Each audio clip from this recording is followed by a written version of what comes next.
20 August বুধবার CPIM Kandua অঞ্চল টিমের পক্ষ থেকে কান্দুয়া গ্রাম পঞ্চায়েতের প্রধানের কাছে স্মারকলিপি দেওয়া হলো। মূলত কান্দুয়া গ্রাম পঞ্চায়েত এলাকার সমস্ত নিকাশি নালা সংস্কার করা, এলাকার বেহাল রাস্তাগুলি দ্রুত সংস্কার করা, দ্রুত কান্দুয়া গ্রাম পঞ্চায়েত এলাকার প্রতিটা মানুষের বাড়ি বাড়ি পরিশুদ্ধ পানীয় জল পৌঁছানোর দাবিতে এলাকার স্বাস্থ্যকেন্দ্রে ডাক্তারের দাবিসহ একাধিক দাবিতে এই স্মারকলিপি দেওয়া হলো। এদিন সিপিআইএম নেতৃত্ব কর্মীরা স্মারকলিপি জমা দেওয়ার পাশাপাশি পঞ্চায়েত সংলগ্ন এলাকায় এক প্রতিবাদ বিক্ষোভ সভা করে। এদিনের এই কর্মসূচিতে উপস্থিত ছিলেন সিপিআইএম হাওড়া জেলা সম্পাদক মণ্ডলীর সদস্য নন্দলাল মুখার্জি, উপস্থিত ছিলেন সিপিআইএম সাঁকরাইল দক্ষিণ এরিয়া কমিটির সম্পাদক সমীর মালিক, উপস্থিত ছিলেন সিপিআইএম সাঁকরাইল দক্ষিণ এরিয়া কমিটির সদস্য সদানন্দ দাস, উপস্থিত ছিলেন কান্দুয়া গ্রাম পঞ্চায়েতের বিরোধী দলনেতা সেলিম খান সহ অন্যান্যরা। আমরা বিশেষ করে নিকাশি ব্যবস্থার বেহাল দশা এবং জলের পাইপলাইনের জন্য যেভাবে রাস্তাগুলো খুঁড়ে দিয়ে চলে গেছে, আমরা প্রধান সাহেবকে যেটা বলেছি যে জলের লাইন খোলার জন্য যে টাকা অ্যালটমেন্ট হলো, আর এখন এই পুজোর সময় পুজো আসছে, এর মধ্যে পঞ্চায়েতকে তার নিজস্ব তহবিল থেকেও অন্ততপক্ষে চলার উপযুক্ত করতে হবে।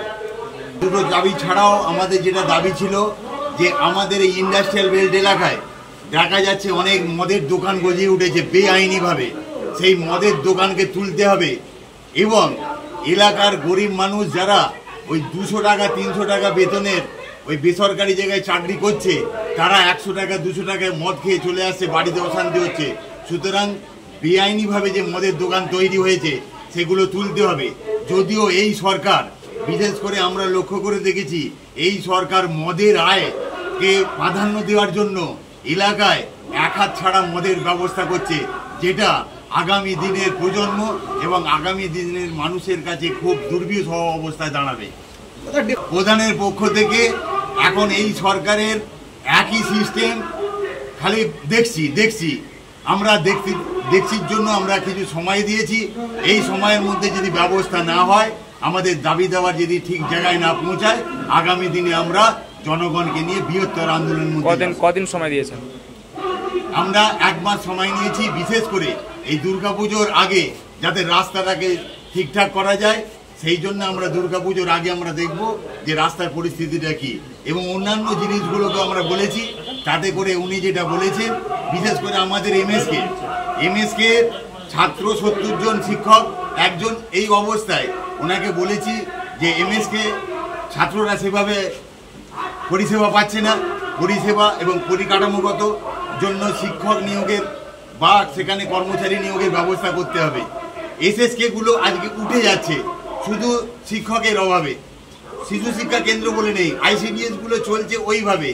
বিশেষ করে এই সরকার যেভাবে শিক্ষা ব্যবস্থার উপরে আঘাত এনেছে, শিক্ষাকে যে অবস্থার মধ্যে নিয়ে গেছে, আগামী প্রজন্ম ওই দিদিমণির ওই যে প্রকল্প, এই ঘরে ঘরে মদ, এটি শেষ হয়ে যাবে। আমরা এই দাবির মধ্যে যেটা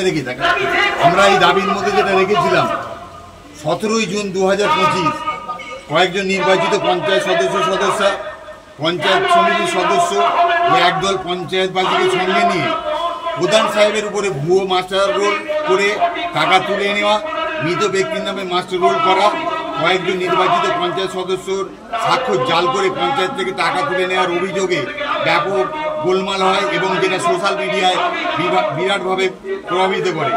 আমরা বলেছি যে এতে পঞ্চায়েতের গরিমা ভুলণ্ঠিত হয়েছে এবং এই ঘটনার জন্য প্রধান সাহেব কোনো আইনি ব্যবস্থা নেয়নি। আমরা জানতে চেয়েছি তাহলে কি ঘটনা, এই যে অভিযোগ, এটা কি সত্য ছিল, এটা জানতে চেয়েছি। এর কোনো সদুত্তর আমরা পাইনি এবং উনি যেটা বলছেন যেটা সত্য নয়, তাহলে ব্যবস্থা নেওয়া হলো না কেন? তখন ওনার বক্তব্য হচ্ছে আমরা পার্টিগতভাবে আমাদের উচ্চতর নেতৃত্ব দিয়ে আমরা ঠিক করে নিয়েছি। আমরা বলেছি যে এটা আপনাদের মন গড়া ব্যাপার নয়, পঞ্চায়েতি ব্যবস্থা সরকারি দপ্তর, সেই সরকারি দপ্তরে এসে পঞ্চায়েত সদস্য, তৃণমূলেরই পঞ্চায়েত সদস্য, তৃণমূলের প্রধানকে চোর বলে বেআইনিভাবে টাকা তুলেছে, মিথ্যা, এই অভিযোগের পরিপ্রেক্ষিতে আমাদের দাবি ছিল এই ঘটনা সত্য যদি হয় তাহলে আপনি কেন আইনি ব্যবস্থা নিলেন না। আমার নাম সদানন্দ দাস, আমি কান্দুয়া অঞ্চল টিমের আহ্বায়ক। ব্যুরো রিপোর্ট, আমার কলম।